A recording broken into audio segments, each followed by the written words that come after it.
Hello, welcome back to this presentation on Reading 43, Issuance, Trading and Funding.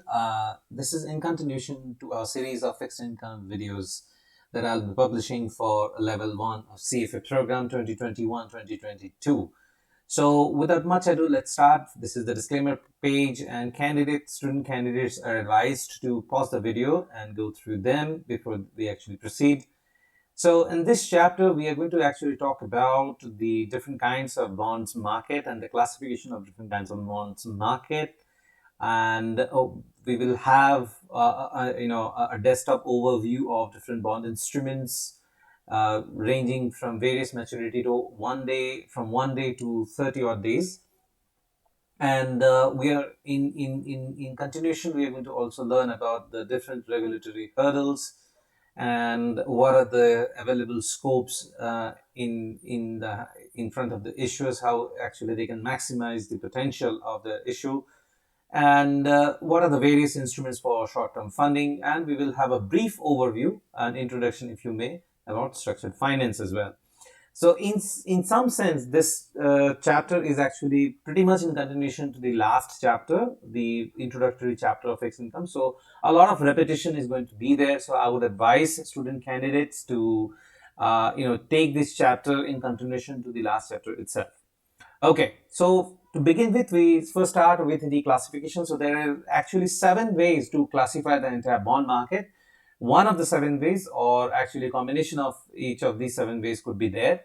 So distinctly, if we have to identify, this is how I would put forth. So we will identify by issuer, credit quality, maturity, currency, coupon, the different geography, and how the maturity the redemption is being made by the issuer.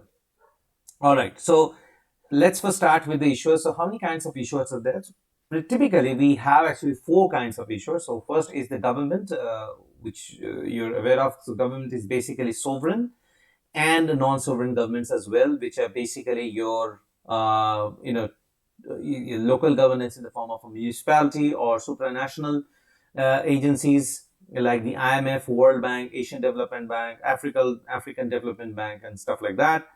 Then you have the semi-issuer government in the forms of, let's say, a public sector undertaking of the government issuing a bond in the market. Or, for example, if you have the Fannie Mae and Freddie Mac, issuing securities in the market, so those will form also in the category of semi-government. Then we also have the financial corporates as well as the non-financial corporate.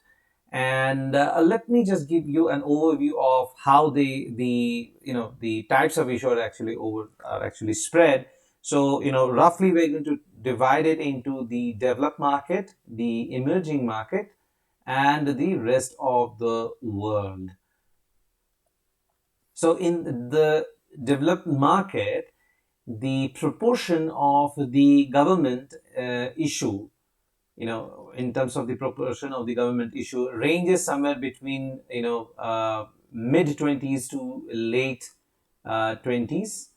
In terms of the emerging market, that is somewhere around early 20s to mid-20s.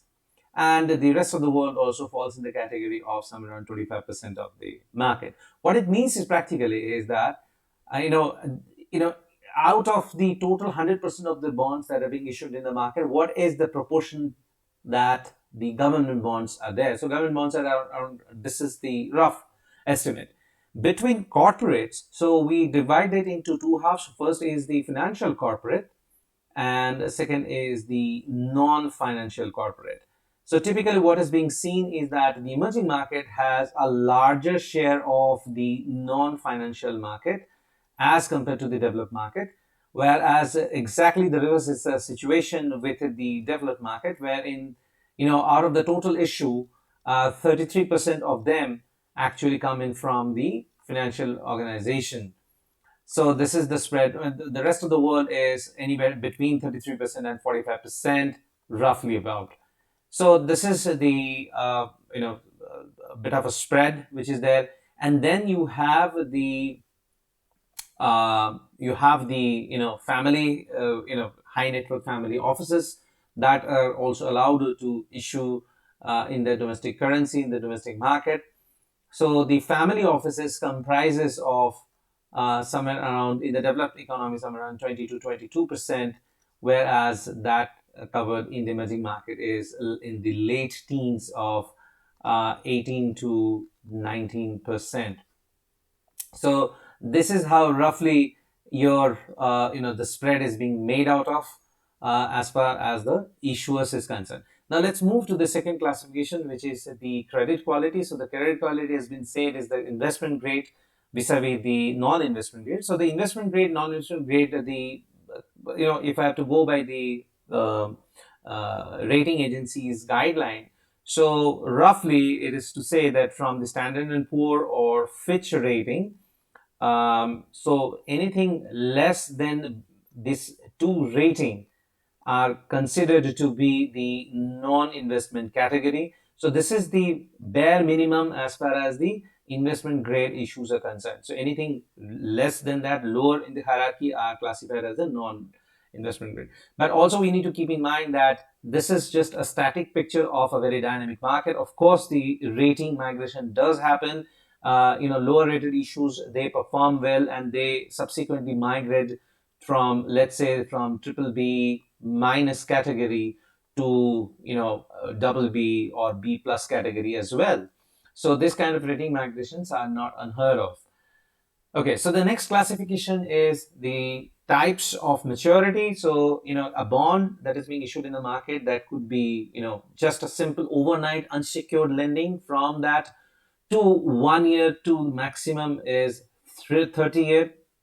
Now, mostly, as you said, the overnight securities are being issued in the market by the government agencies in the form of the T-bills, as you possibly would be knowing. But in addition to these government bills, there are something called as the commercial papers that are being issued. This is basically a corporate equivalent of T-bills only, that are being issued by the corporate.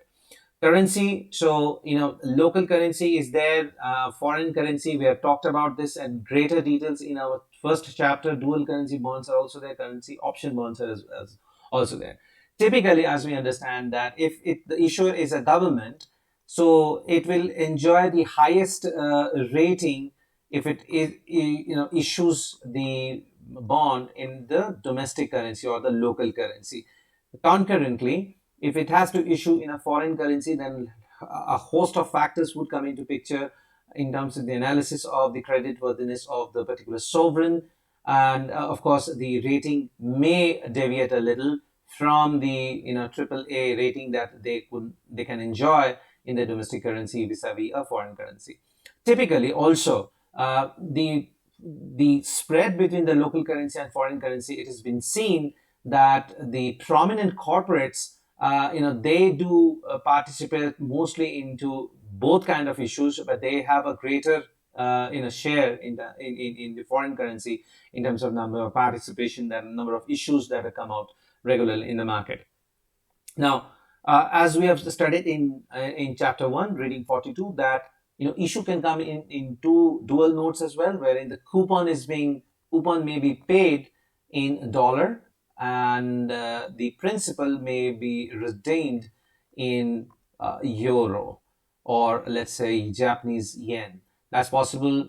And third option is that wherein the buyer or the investor may actually exercise the option that how he wants it. He may want the coupon being paid. The flexibility is actually in the hands of the buyer. So this brings to the fifth kind of category, that is the types of coupons. As of course you would be knowing that basically there are three sorts of coupon paying bonds. I mean, there are four sorts of coupon paying bond in total. One is that when there is no coupon is being paid, which are called as the zero coupon bond.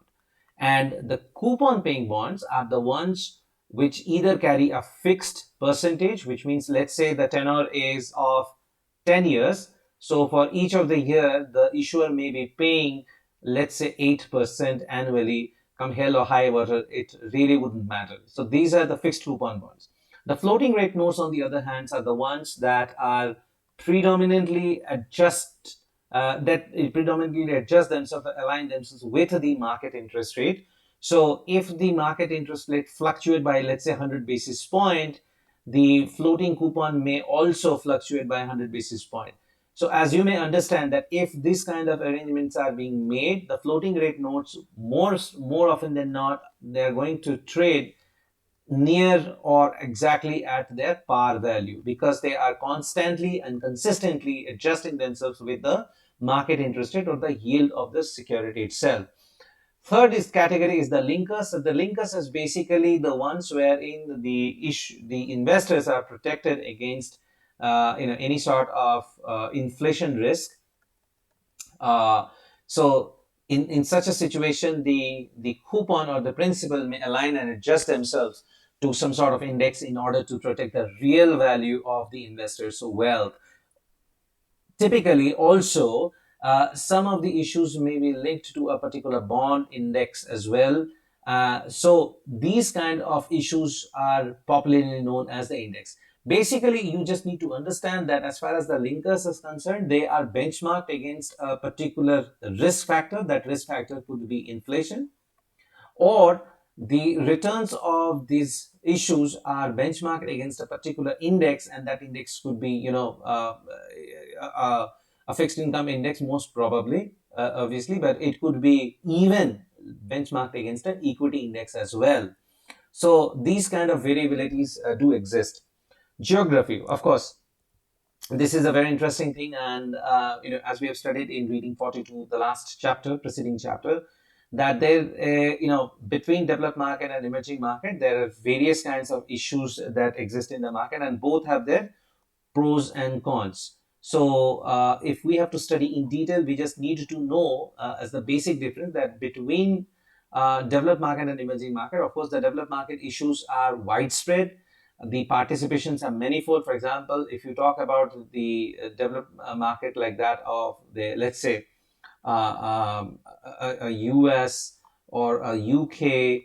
So here the total value of the issue will be multiple of that of the total GDP of the US itself. So it could be, let's say, the total GDP of US is, let's say, a ballpark figure of somewhere around, let's say, $5 trillion, and you may have an outstanding issue from the treasury security in excess of, let's say, 12 million trillion dollar. That's quite possible. Okay, so these kind of high degree of leverage do exist in developed market, which is very much contrasting as far as the emerging markets are concerned. But then the emerging markets also have their own pros and cons. So from the investor's perspective, if you think of what does the investor get? So if you, let's say, you are an US investor and you want to invest into the Indian market. So India being an emerging market, so first and foremost, the advantage that you're going to get is that of diversity, of course. That's number one, because vis-a-vis the American economy or the European economy, you're diversifying yourself against the Asian market. So that's number one. Number two, because the Indian market as such is underpenetrated, so you obviously enjoy some sort of first mover advantage. So you reap those benefits of first mover advantage because the market itself is underpenetrated. Third is, of course, high yield, because it's emerging market, so you could expect high yield as well.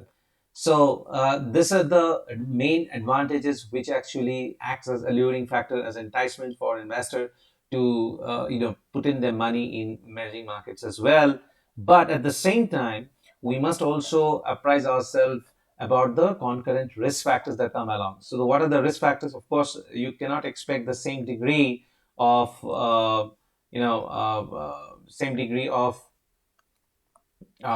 legal protection as that of a developed market. So emerging markets are classified by credit risk, of course, that's paramount. Then the legal maturity itself. So asset protection is of paramount importance, and the legal structure may not be that robust in order to protect the investors' wealth. That could happen in an emerging market economy. And then there are a lot of transparency issues also that may crop up from time to time, thus making the the sanctity of the issuance itself a very big question mark. And last but not the least, of course, the emerging markets is not as liquid as that of the developed market. So these are the pros and cons that exist. Of course, as we talk about that, for different kind of investments, there are different kind of investors with a different kind of risk appetites. One who could absorb these kind of risk appetites are the ones who would think about investing in an emerging market vis-a-vis a developed market. In addition to that, it's pertinent to mention that the issue themselves could be, a domestic issue, which means that they are issued in the domestic currency. So if the currency is strong, what I mean by strong is that it should be stable. For example, the Japanese yen, if it's a stable currency, so the investor might actually absorb or would be ready to invest in the local currency itself. Against that, for example, if the credibility is some sort of question, is under some sort of question, then the investors may want to have the entire issue in hard currency, for example, US dollar, or say British pound sterling, or let's say a euro itself. So these kind of options also exist in the market. As far as the global issue as well as the internal issues are concerned, so we have studied it in chapter 1, and I'm just touch basing that once again. So if there is an issuer and the issuer wants to issue in its local currency, that becomes a domestic bond, a domestic issue.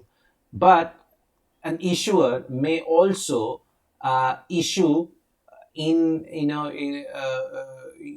in his domestic currency, but in a different geography. For example, a US issuer may issue a bond denominated in US dollar in the European market. Such a bond is called as the euro bonds. Okay, so as the name suggests, it is an example to make exemplify. It's an example in front of us that the euro bonds being denominated in US dollar, in reality it could be any other currency also. It could be Japanese yen as well, being issued in the um, European market or in other geography other than Japan. So what could be the motivation behind issuing these kind of bonds? So first and foremost, we need to understand that the Eurobond, or the international bond as they're being called, they have less regulatory inspection, of course. So the regulatory hurdles are less as compared to what they would have faced in their uh, home currency, in their domestic currency, first and foremost. So that's it. Second is that, of course, they are subjected to less scrutiny and less audit, which is just a direct correlation, is just a direct, derivative of the regulatory hurdle itself. Then there could be a tax advantage as well for issuing in, in European market. So these are some of the motivating factors from the point of view of issuer. Of course, in addition to that, the cost of issue may be significantly lower. That could also be one of the motivating factors. So the issuer is able to address a larger audience because he is outreaching, and outreach is now not limited to his domestic market, but we're talking about an international market. Of course, the outreach expands manifold. Second is, of course, the cost of funding may be much cheaper. Then third is that he could ensure adequate liquidity when he when he issues the bond globally or internationally as compared to the domestic market. Basically, what it is talking about is that the playing arena, as far as the domestic issuer is concerned, increases manifold if he goes in for international market altogether, in terms of the diverse set of investors or liquidity, or talk about less regulatory hurdle, tax advantages and stuff like that. So there could be various motivation. Exactly the opposite could be the motivation for the bond investors, that the bond investors may think that it makes sense for them to diversify, or the yield might be pretty attractive to them as compared to what they're getting. So there could be an opportunity cost. There could be that could motivate the investors into participating in these kind of bonds. Last but not the least, the way we would classify is by redemption itself. So redemption typically is of two states. I mean, there are two ways. Either it's an amortizing one or this is a non-amortizing one. So let's first talk about the amortizing one. The amortizing one would mean that certain portion of the principal is being retired or redeemed every year. So that's amortization. So in amortization also there could be two classification down the line. One is called the serial term maturity. Serial term maturity would mean that the investors would be knowing that which serial number of the bonds are going to be retired in the forthcoming year. And in addition to that, uh,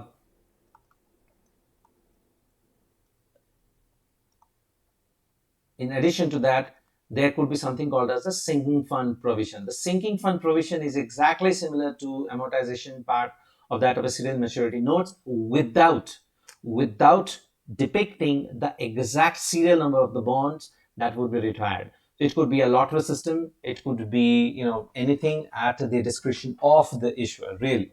So these are the two ways of amortization. The other way is non-amortizing bonds. A non-amortizing bond is the typical example of a non-amortizing bond is that of a zero coupon bond. But at the same time, the issuer may actually make a mix and match of partial amortization and a bullet or a balloon payment at maturity. So the issuer might think that if the bond is the entire tenor is of 10 years, the issuer might think that issuer would redeem 5% every year until the ninth year, and in the 10th year the balance 55% they are going to redeem as part of the principal. So that's partial amortization along with a balloon pay. The bullet pay, on the other hand, is that of a zero coupon security where nothing is amortized, everything is paid as one shot lump sum at maturity itself. So okay, these are the broad classification of how the bond market is there in terms of different categories. So now we are talking about the reference rate. So LIBOR is one of the prominent reference rates, which is going to be abolished very shortly this year itself, if it is not only otherwise abolished itself. Uh, Basically, what happens is that there are private bankers who sit in London and they actually decide among themselves that what could be the minimum rate at which they can borrow in an unsecured fashion from the market for, let's say, on an overnight basis. So that's the minimum of a LIBOR. The borrowing period, of course, can actually extend from 1 day to 30 years, with various classifications of maturity, various pegs of maturity. But the 2007-2008 financial crisis actually, opened the, I mean, it threw back, it kind of exposed the limitations of LIBOR, because at the end of the day, what was found was that it is pretty much dealing with the market reality, and it is limited to some opinion of some round table of the corporate itself. So that's the popularity and that's the vein of LIBOR. And in place of LIBOR, there are other references which are coming. We have already discussed this portion about the retail participation, the sovereign participation, and the institutional participation. It is worthwhile mentioning that the retail investors perhaps don't get a direct access, or they don't prefer to actually invest into a direct security or direct security. Rather, they would like to actually participate in some sort of mutual funds. That's how retail participation happens. And yeah, so this is basically all about it, with an additional mention that the fixed income market as such, as I have mentioned in my first chapter, that it's not only a diverse, but it's huge as compared to the equity market. And when I talk about diverse, it's pretty complex as well. I mean, because the fixed income, as you say, that it differs in terms of the issuer. It differs in terms of the issuer. It differs in terms of the types of issue, and as I say, that a single issuer may have 5 different sorts of issue with 5 different sorts of rating assigned to them.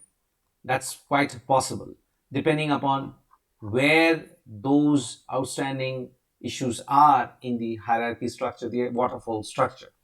So these are highly complex in nature, and each issue could be retired. They could have their own life. Some could be having a tenure of less than 1 year, essentially a short-term commercial paper, or some could be having a 5-year maturity, or more than that. So when you compare this with an equity that is being publicly floated, they're common shares and they are one class of share only for all practical purposes.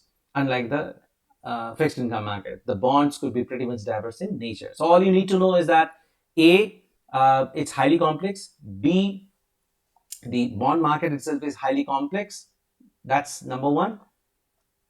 B, it is very diverse uh, as compared to this. And second is it is much bigger than the equity market as well. And last but not the least, of course, the fixed income market is not as liquid as that of the equity market. Okay, so let's now talk about the primary bond market and how things actually happen. So basically, there are let's there is an underwriter. So there are basically two sorts of issue in the market. One that is being publicly floated, and second which are private placements. So we're going to first talk about the public issue. So public issue is basically wherein an issuer evinces its interest to issue new securities in the market, and in the quest of doing so, he gets hold of an underwriter.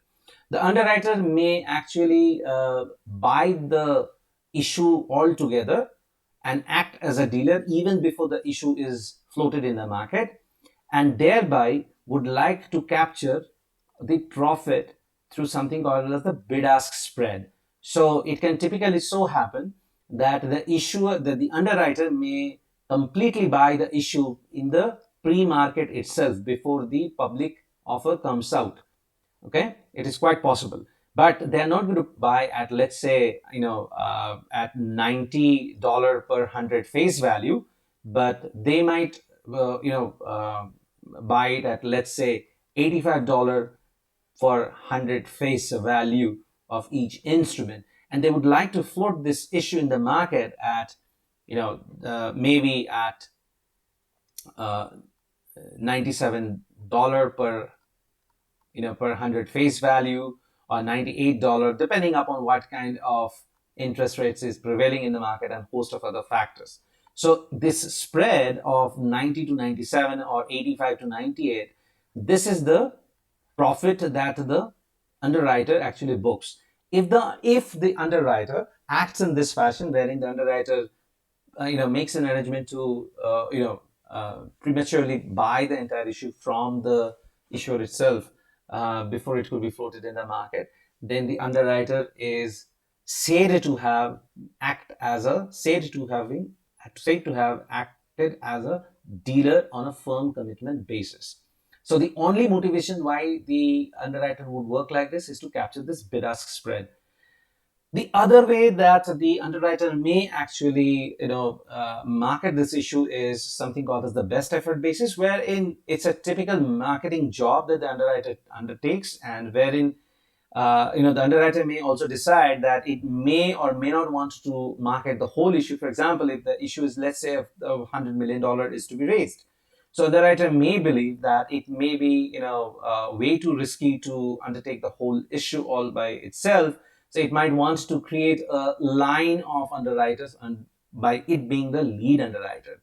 So there is a lead underwriter, and the lead underwriter may decide that they would like to propagate 50% of this issue, and the rest 50% it would want number one, number two, number three, number four underwriters to come in and actually share in the risk, and of course the reward as with themselves as well.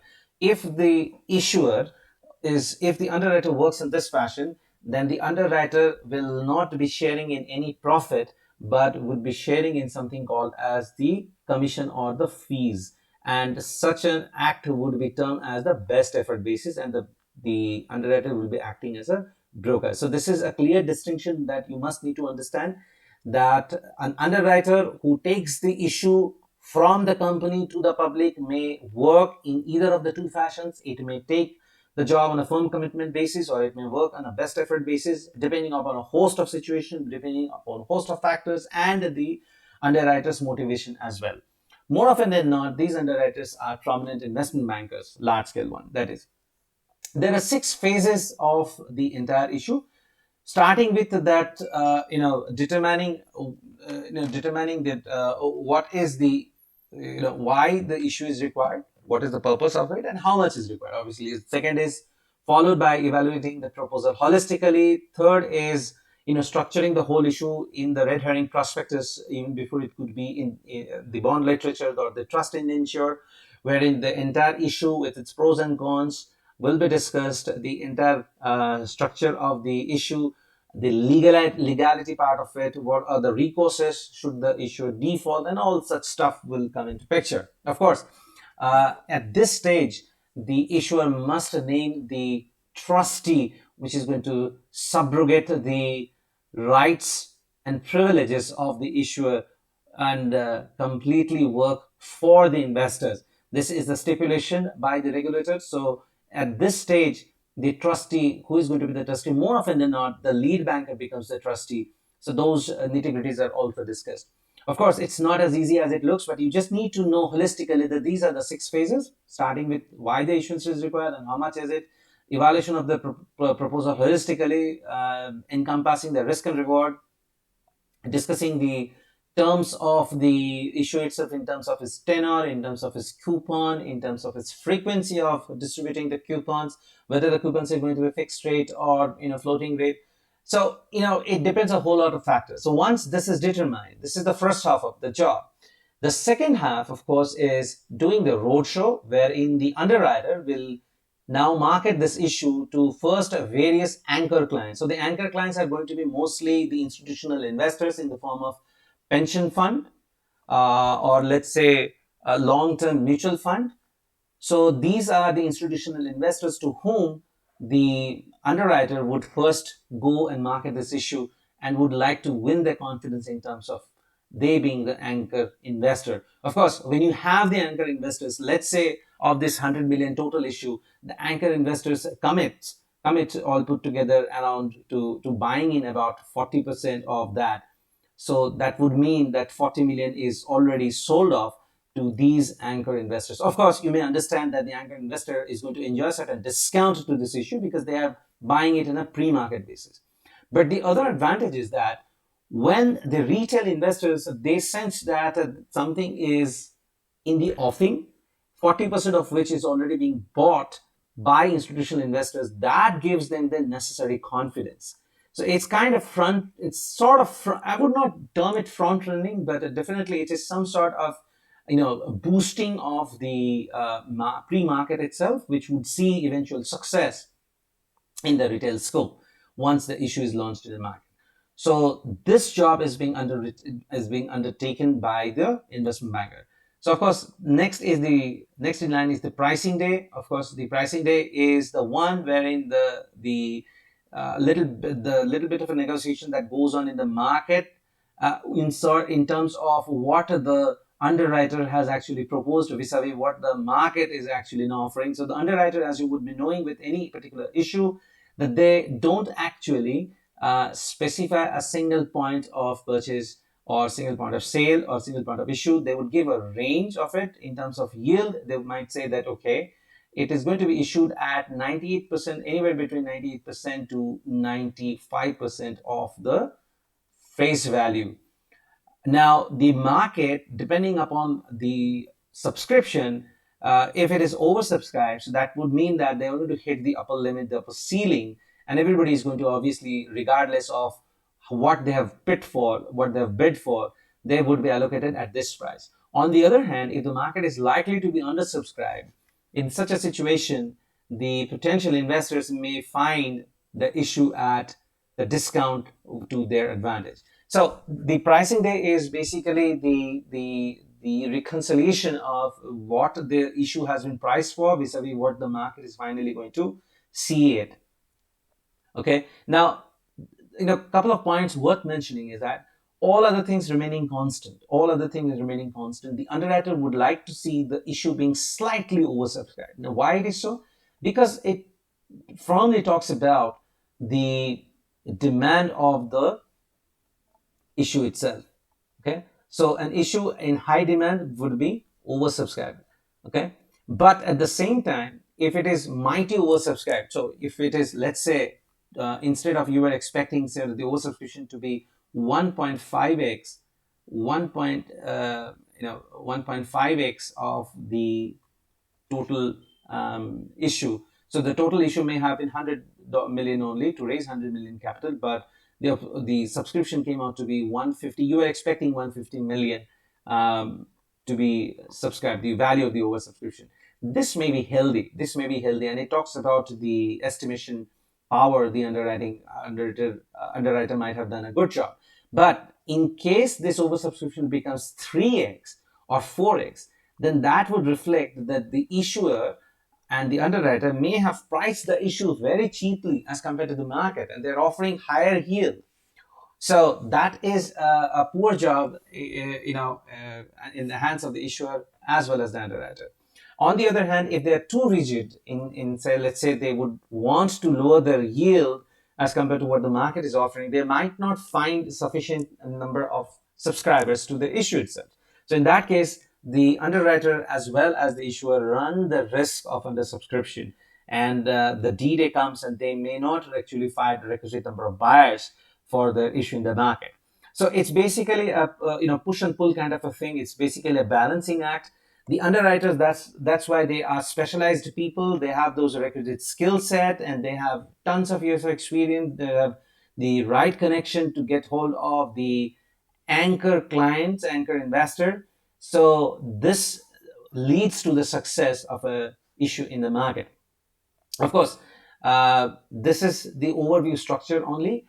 And apart from this public issue, there is something called as a private placement. The private placements are basically non-registered, and typically they are going to be non-regulated as well. Under Section 144A of the SEC Act of the US market, the private placement, the private issues are not allowed to be traded in the secondary market. However, they're allowed to be traded within themselves. But obvious that these are large-scale institutional players like the pension funds or the mutual funds who trade among themselves only. And as we talked about, that since it is bereft of any sort of regulatory hurdles, scrutiny, so the terms of the issue could be negotiated, it could be customized, and these issues are typically very, very illiquid, of course, because they don't have any secondary market whatsoever. And more often than not, these contracts are basically, they're traded as an OTC product, wherein, the institutional investors could be from any geography whatsoever. And there is an electronic exchange from where they would be, transacting among themselves after the first public issue. Some corporates, some issuers may secure something called a shelf registration. So what is a shelf registration? So shelf registration, typically what it means is that the issuer may have filed the prospectus for 100 million as its initial offering. But in addition to that, the issuer may secure a provision that should the need so arise, it might additionally issue another 50 million of debt in the market. And for that, they will not have to redo the whole exercise, and one single prospectus will do the job for them. So this is called shelf registration.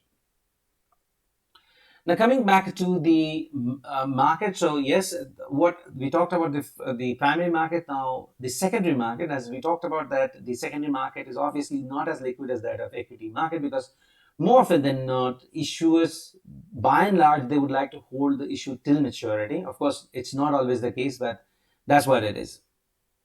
So there are two kinds of secondary market as far as the exchanges are concerned. One is the OTC market, which is over-the-counter market, which I talked about, and second is the organized exchange. The organized exchange are the one wherein it is more often than not, it is a single exchange that we are talking about. So wherein the buyers and sellers are going to come together and they're going to exchange, do the transaction among themselves, in comparison to the OTC market, wherein it could be from multiple exchanges as well. The high end issues, which is the bonds which are rated investment grade bonds, they are normally quoted in terms of yield. In what is that is to say that, and if they would be quoted at 97 to 100, that would mean that the bond instrument is being priced at 97% of its face value. Whereas the low graded bond, the non-investment of the junk graded bond, are actually quoted at their absolute price in the market. This is an important distinction that you must understand. Typically, the high rated liquidity government securities are being settled in the very first of day of transaction, or within plus 1 day of transaction. And depending upon the corporates, or depending upon the grade of security, lower the grade of security or lower the corporate rating itself, as far as the issuer is concerned, the settlement date could actually extend very well from 1 day to 1 week as well. As you may also understand, the liquid securities will have very thin, very narrow bid-ask spread between them, which of course is good for the market. However, as the illiquidity increases, the spread also increases. Now we're going to talk about three different things here as well, though I have only talked about commercial paper. So commercial paper typically is a corporate equivalent of T-bill. So what is a T-bill? As we know, the T-bill is basically an overnight issue, unsecured. Such is a commercial paper as well. And commercial paper is basically a very popular tool, both from the perspective of the investor as well as the issuer, because it allows kind of test the market, test the issuer. So both will have a fair chance to test each other from the issuer perspective as well as the borrower perspective. So issuer perspective as well as the investor's perspective. So more often than not, because these are short term, maybe overnight or 2 days, unsecured lending and unsecured borrowing, so it allows the investors to test the credibility of the issuer. It allows the issuer to understand the liquidity aspect and the different sorts of investment rationale in that particular market. So because these are more often than not, they kind of testing tools to both parties, they're called bridge financing as well. So typically what happens that following a corporate commercial paper, the issuer may come out with a large issue with a full-scale bond being rolled out in the market. Because it's of low duration, hence the default risk is, of course, I would say drastically less than what it would have been otherwise, but it's not zero, because only a government issue can have a default risk of zero, not a corporate issuer. And at the same time, there are a couple of things that the investor look for. That what is the backup line of credit? The backup line of credit is basically a liquid source that the issuer has access to. More often than not, this is basically the bank credit. Why this becomes important is because if tomorrow the issuer faces any sort of liquidity pressure, the investor would want to know that whether they really do have a recourse to go back to the issuer's bank. Of course, it's not as easy as it may sound, but a healthy backup line of credit boosts the confidence of the investor. Okay, now we come to one of my very favorite topics, that is the structured finance, and what is basically structured finance. Before that, I would like to talk about guarantee certificates. So guarantee certificates are basically issued by the government. So what it means is that let's say you have a 1-year security. I'll put it here as well. So let's say there is a 1-year security. So the face value of which is, let's say, 100,000. Okay, and the issuer issues it in the market at 99,000. Okay, so the yield is slightly more than 1%, of course, as you may understand. In addition to that, the guarantee certificate would stipulate that the issuer may, the investor would also have privilege to a call option, the value of which is $1,000, and the underlying reference asset could be anything, or it could be equity security as well. So all that it means is that the investor has couple of things to his account. One is a bond instrument, and along with that, a call option on an underlying reference asset, the value of which is $1,000.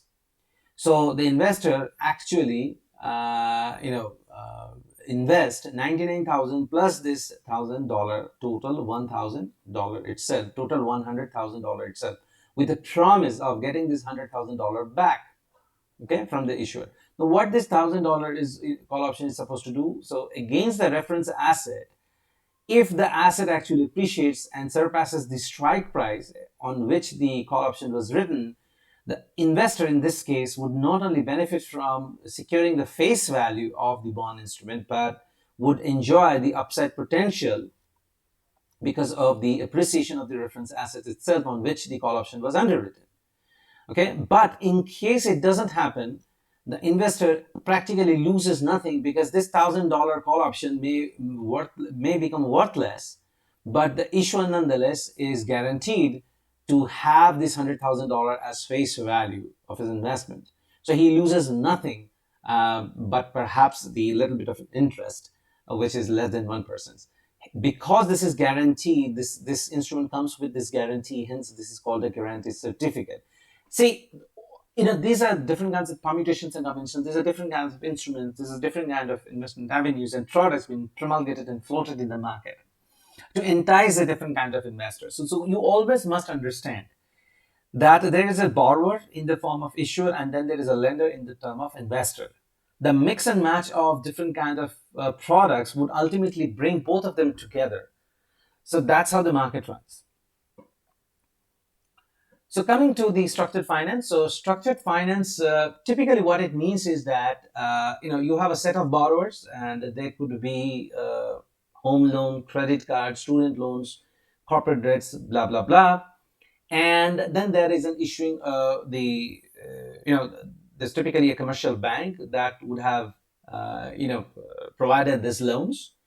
But at the same time, with every loan that the bank provides, its business does increase with an additional risk. And that risk is what happens if the borrower is unable to pay back to the bank. So in other words, if the borrower defaults, it is very akin to a bond issuer, wherein the bond issuer at maturity, at the end of the tenure, fails to honor its obligation of returning the principal. Okay, so there are there are engineering being done on this, and to spread the risk in order to de-risk the balance sheet. There is something called as structured finance. So structured finance is basically structured finance basically comprises of underwriting notes, the collateral of which is the loan assets. So the loan assets, as we talked about, it could be an auto loan, it could be a mortgage, student credit card, etc., etc.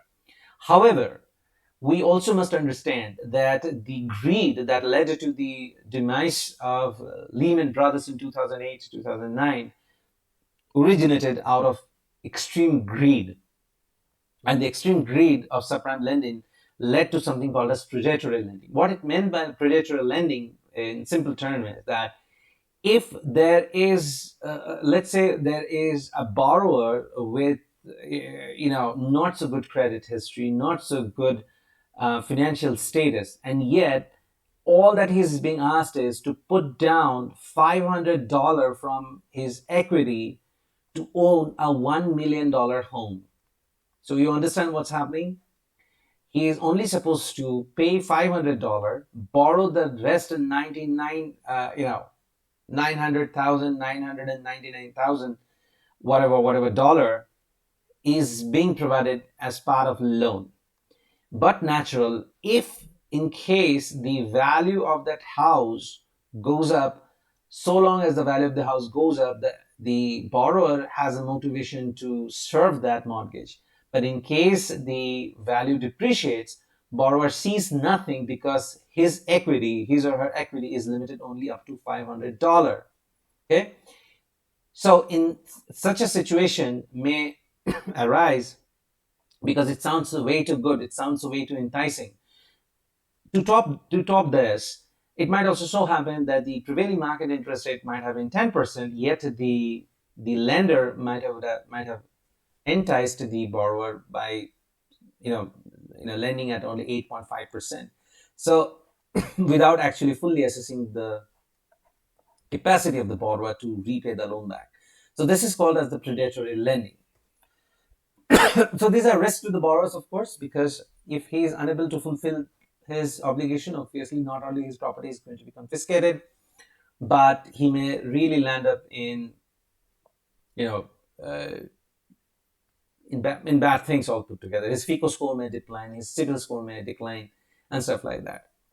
So, what is the risk to the lender? Of course, these are the same risks as I told you, that a bank's primary job is two fronts. One is to take the deposit, and second is to make a lending out of those deposits, and in between earn the spread. But with every and each additional business that the bank acquires in terms of issuing a new loan, what typically happens is that it also buys in the risk, and the risk is that should the borrower default, or the borrower renege the contract, or the borrower becomes delinquent, insolvent, call whatever you may, then that account may go kaput altogether. So there's a huge risk altogether. And in addition to that, of course, it may also lead to liquidity pressure if the pipeline is drying up at one end, because the bank has to also pay back something to the depositors in terms of interest. So if the borrower does not make his payment on time, the the depositor would lose that part of the interest as well. So these are the typical risks. Now, is there a solution to this? Of course, there is solution. There is innovation to this kind of solution. Investment bankers have come up with new new mechanism altogether called the structured notes. So the typicality of each software, it's a highly complex structure, but the typicality of a structured note is that every structured note comes out with one derivative associated with it. What is it? We're going to discuss it in a little bit detail. So before that, let's have an overview of how the structured note is being prepared. So as we talk about that, there is a pool of loans that's being there, which are termed as the credit sensitive asset. Now, in cohort with the underwriter, the investment banker, what the bank does is that the bank creates something called as a special purpose vehicle, which are legally separate from, or which are legally separate from the bank's main balance sheet. So to the extent that they're separate, they're called the bankruptcy remote. Now, why this bankruptcy remoteness is essential is because on one hand, we have the investors. The investors' pools is on this side. The borrower pool is on this side. So these are the borrowers' pools, and these are the investors' pool. The investor would want this high credit, high yield that the borrowers are placing, giving it to the bank. But they also are aware that the bank, with every and each additional loan that they've taken, they're risking their balance sheet all put together. They don't want this risk to be there. So with a set pool of borrowers, they would like to delink that particular pool of loan altogether. So these are called the credit sensitive assets that are being alienated altogether from the bank's balance sheet, either remotely, or they have a passing mention in the bank's balance sheet. Of course, they would have, because the bank will have to ultimately publish a consolidated balance sheet unless it has done something called as the true sale. So typically, there is a trust that oversees this special purpose vehicle being created, that purchases all the loan books of the bank, and then the underwriter repackages those loan books and market it to the potential investors. Okay, so the risk is that of course, the bank, by doing this, of course, has de-risked its balance sheet, because, as we talked about, that the credit sensitive assets is now off the hook as far as the bank's balance sheet is concerned. And at the same time, the bank has enough liquidity, because please understand what's happening is that there is a set of investors, as we talked about.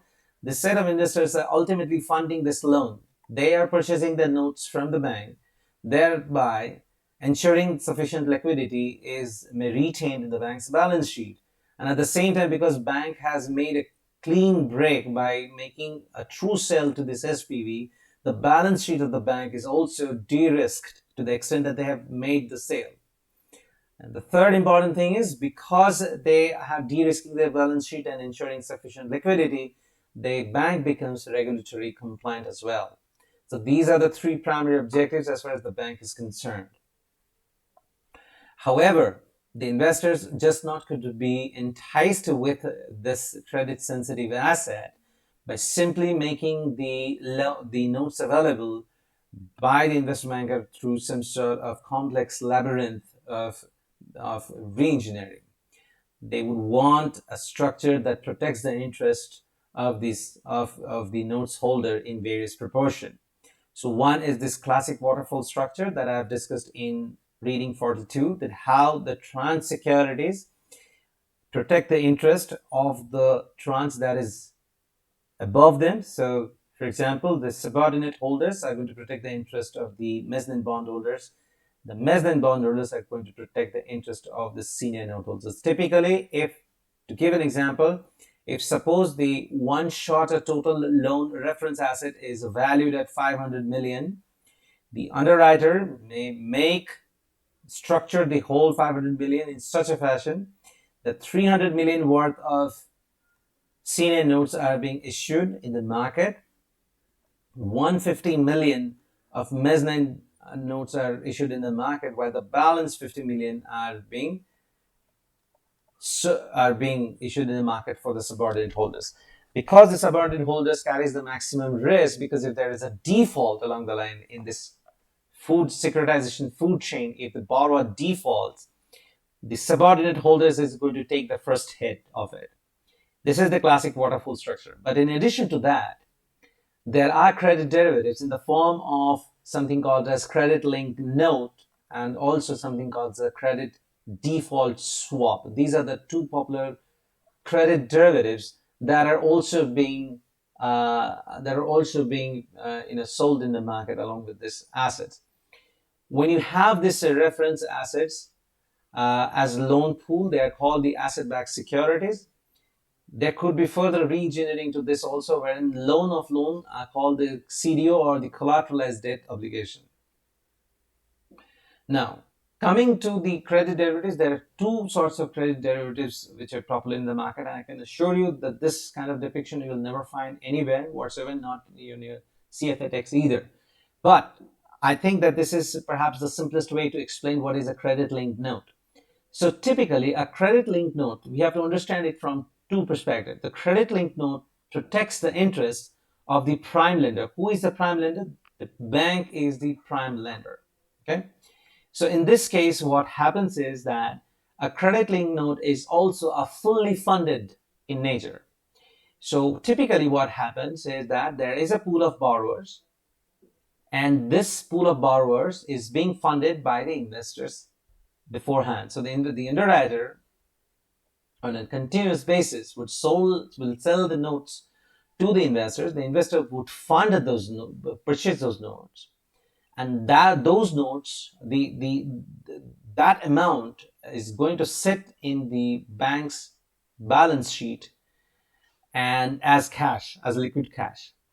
Thereby, they would be in a position to make more lending to the borrowers, and the cycle goes on. But in this case, what happens is that in addition to funding this full loan, the investors also funds something called as the derivative called credit linked note, which is nothing but an insurance contract that is disguised as derivatives. The rights and privileges of this derivative is such that if the borrower defaults on its loan, then through the securitization, the cash flow that was supposed to reach the investors in terms of higher yield, the bank or the prime lender, in case of such a default, will withhold to the extent that the default has happened. Now, this right is being entitled to the prime lender through this credit-linked note. Hence, it is called a fully funded credit-linked note, wherein the investor not only provides the initial capital to make the borrowing, but along with that, also guarantees the lender that should the borrower default or the group of borrower default, then the investors would forego their part of their capital or their part of their interest. But obvious for this, there is a price, and that price comes through a higher yield. So typically, if the pool of borrowers would be paying, let's say, 10% rate of interest, in absence of the credit link note, the prime lender might pass on 7% to the group of investors and retain 3% as its spread. But with a credit link note, the prime lender in this case will be passing on, let's say 8.5%, and it would retain only 1.5% on its balance sheet. So this extra 150 basis point is the price of the insurance contract which is being provided by this investor. Now, in this case also we must understand the investor is also bearing the counterparty risk. The counterparty risk emanates from two ends. One, if the borrower does not pay or becomes delinquent, and B, if the borrower pays yet the prime lender reneges the contract and does not pay on time. So this is the typical structure of a credit linked note. In contrast to that, a credit default swap is a naked insurance contract wherein the prime lender would be paying a premium to the insurance company that should the credit notes degrade in value because the pool of reference assets have deteriorated in its quality, then to the extent that the credit downgrade has happened, the insurance company is going to make good to the prime lender, and the lender's interest is such protected. We are going to study more about credit default swap in level 2 of your CFA curriculum.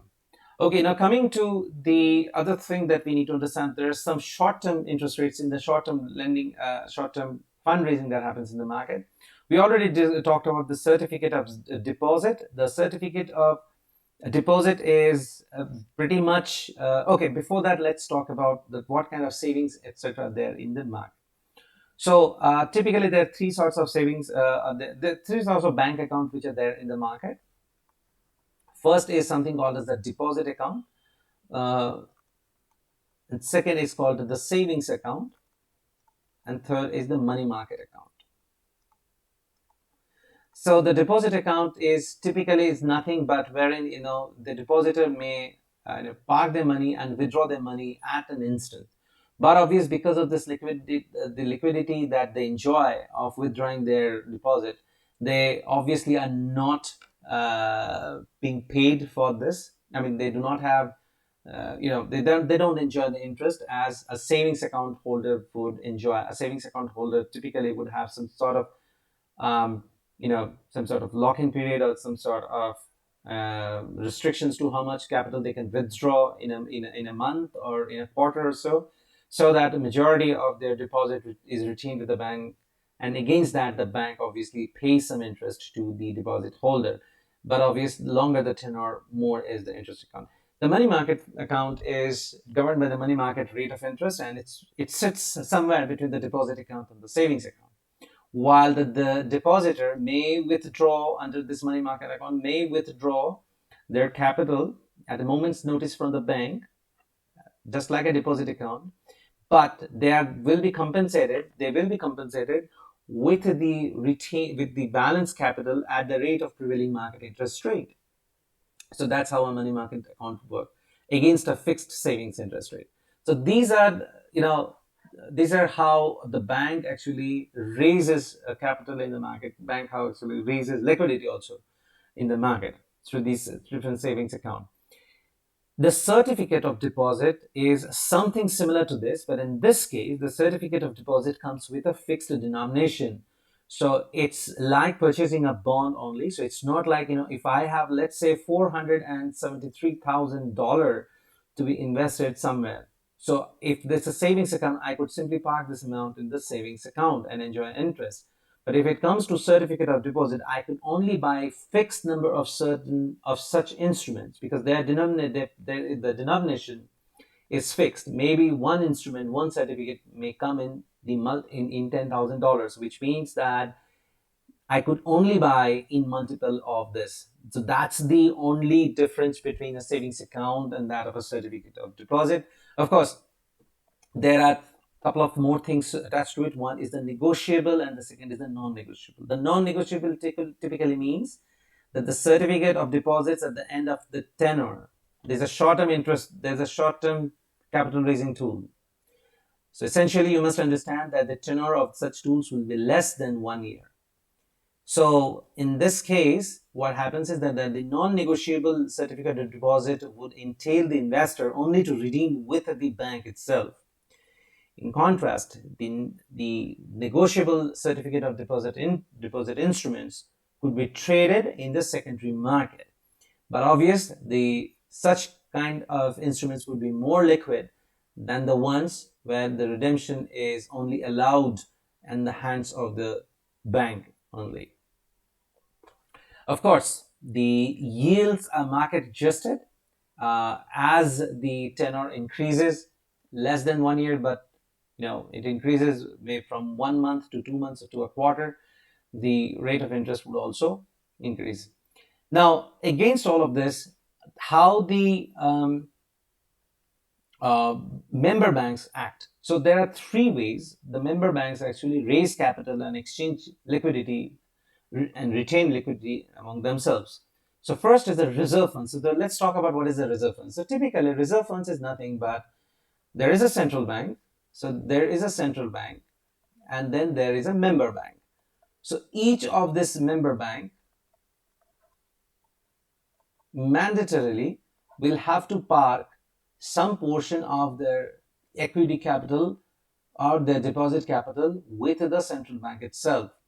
That's a regulation, that's stipulation. Now, the threshold limit sometimes may be breached.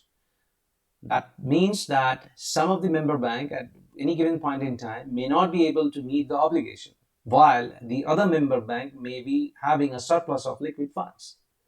So in such a situation, let's say we're talking about this member bank which is experiencing a shortfall in terms of meeting the obligation of maintaining the minimum balance with the central bank.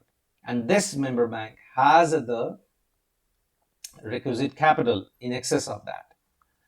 So member bank 2 could very well lend to member bank 1, in order to comply with the regulation as far as member bank 1 is concerned. But this whole operation will have to be governed through the central bank's money management in the open market. So the rate of interest will be determined by the central bank's money management open market, at which rate the member bank 2 may lend the member bank 1 for a day, 2, or a month, and how the money is going to be transferred so that both of them meet their objective. So such a situation, such a market is called the central bank's funds market, and the rate at which it will be determined is called the central bank's funds rate. In the US, these are called the Fed funds and the Fed funds rate as well, or more popularly, the FFR.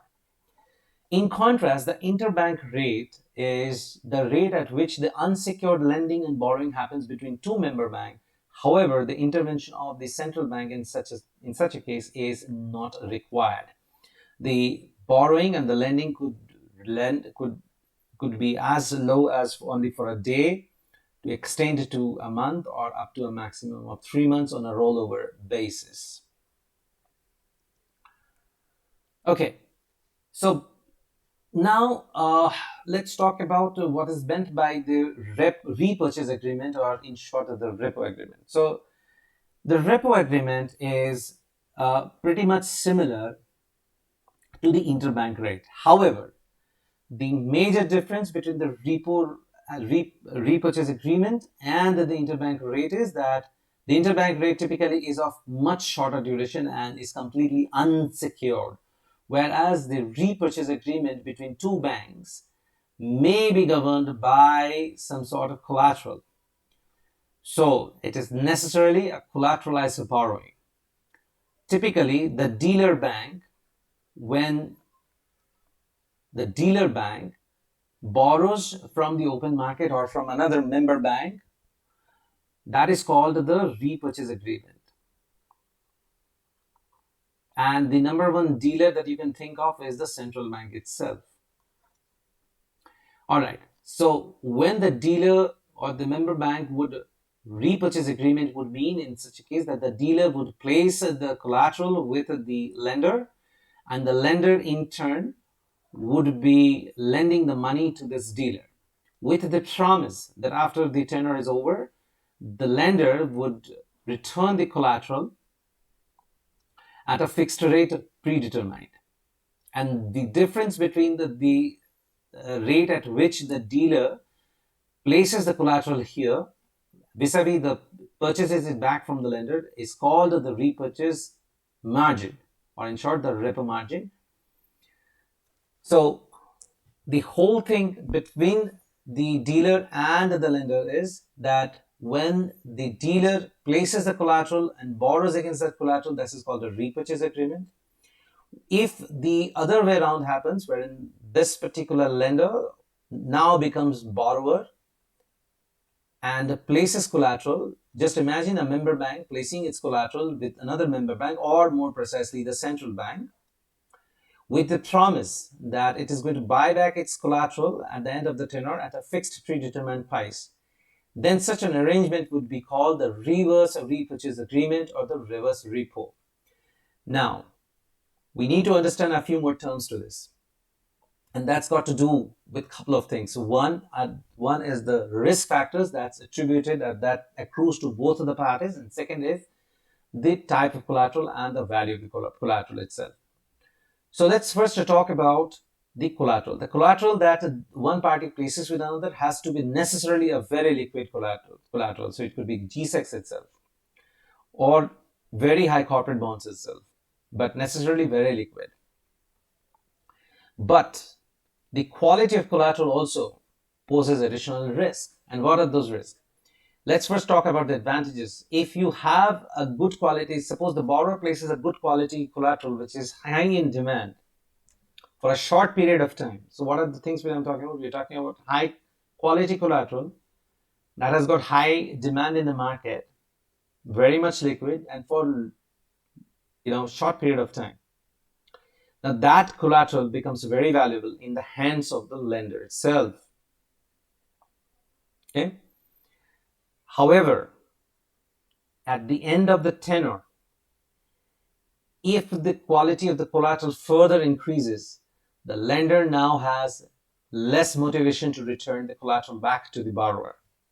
So there is a counterparty risk that the borrower now faces if the lender refuses to repay back the collateral to the borrower or reneges the contract altogether. So there is a significant counterparty risk that both the borrower and the lender would face if the value of the collateral, for example, what is the risk to the borrower? The risk to the borrower, as I mentioned, that if the value of the collateral appreciates and the issuer realizes that, issuer thinks that this collateral he can relend back to the market at a higher interest rate, at a higher yield, and thus it makes not much sense to him to return the good quality collateral back to the borrower. So in such case, the borrower then runs the risk of the collateral not coming back to him. Second is if the lender completely reneges the contract.